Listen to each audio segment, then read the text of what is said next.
Welcome to our channel friends. ఏపీఎస్ఆర్టీసీలో పనిచేసిన driver సోదరులు ఎవరైతే 8వ తరగతి విద్యార్హతగా లేని వారు ఉన్నారో వారందరికీ కూడా ఏఎస్ ప్రమోషన్లు ఇవ్వడం కోసం లిటరసీ టెస్ట్ అంటే అక్షరాస్యత అర్హత పరీక్ష నిర్వహిస్తున్న విషయం మనకందరికీ తెలిసిందే. మరి ఈ లిటరసీ టెస్ట్ గురించినటువంటి సర్కులరు 16/5/2020 తారీఖున హెడ్ ఆఫీస్ నుంచి జారీ కావడం జరిగింది. మరి ఈ సర్కులర్లోని సమాచారం ఏమిటో మనం ఈరోజు ఈ వీడియోలో తెలుసుకుందాము. అంతకన్నా ముందు నాదొక చిన్న విజ్ఞప్తి ఫ్రెండ్స్, మీరు కనుక మొదటిసారి మన ఛానల్ విజిట్ చేసినట్లయితే వెంటనే ఈ వీడియో నుండి సబ్స్క్రైబ్ అనే బటన్ పైన టచ్ చేసి మన ఛానల్ సబ్స్క్రైబ్ చేసుకొని ఈ వీడియోని లైక్ చేసి మీ ఫ్రెండ్స్తో షేర్ చేయండి.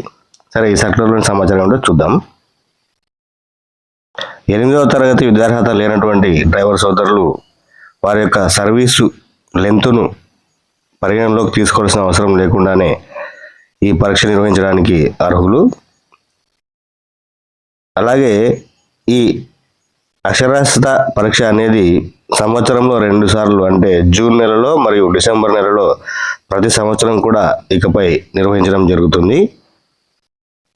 మరి ఈ పరీక్షలో కనుక ఒకసారి పాస్ అయిన డ్రైవర్ సోదరులు 12, 18, 24, 30 సంవత్సరాల ఏఎస్ ఇంక్రిమెంట్లకు అర్హులవుతారు. అలాగే ఏడీసీ ప్రమోషన్లకు కూడా అర్హులవుతారు వారి యొక్క సీనియారిటీ ప్రకారం. అలాగే ఒకసారి ఈ టెస్ట్ పాస్ అయినటువంటి డ్రైవర్ సోదరులు ఏడీసీ ప్రమోషన్ కోసం ప్రత్యేకంగా మరొక పరీక్ష రాయాల్సిన అవసరం లేదు. అలాగే వారు ఒకసారి పాస్ అయిన విషయాన్ని వారి యొక్క సర్వీస్ రికార్డులో పొందుపరచడం జరుగుతుంది ఫ్యూచర్ ప్రమోషన్ల కోసం. అంటే 8వ తరగతి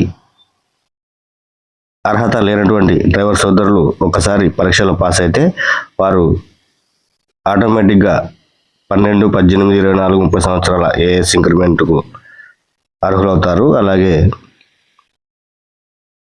ఏడీసీ ప్రమోషన్ కూడా అర్హులవుతారు.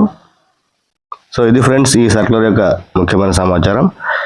మరి ఈ సమాచారం కనుక మీకు ఉపయోగకరంగా అనిపిస్తే వెంటనే మన ఛానల్ సబ్స్క్రైబ్ చేసుకొని ఈ వీడియోను లైక్ చేసి మీ తోటి ఉద్యోగులతో ఫ్రెండ్స్తో షేర్ చేయండి. మరి ఈ సర్కులర్ యొక్క పీడిఎఫ్ ఫైల్ మన వీడియో డిస్క్రిప్షన్లో ఇస్తాను. మీరు అక్కడ నుంచి దీన్ని డౌన్లోడ్ చేసుకొని మీ మొబైల్ ఫోన్లో సేవ్ చేసుకొని పెట్టుకోవచ్చు. Thanks for watching.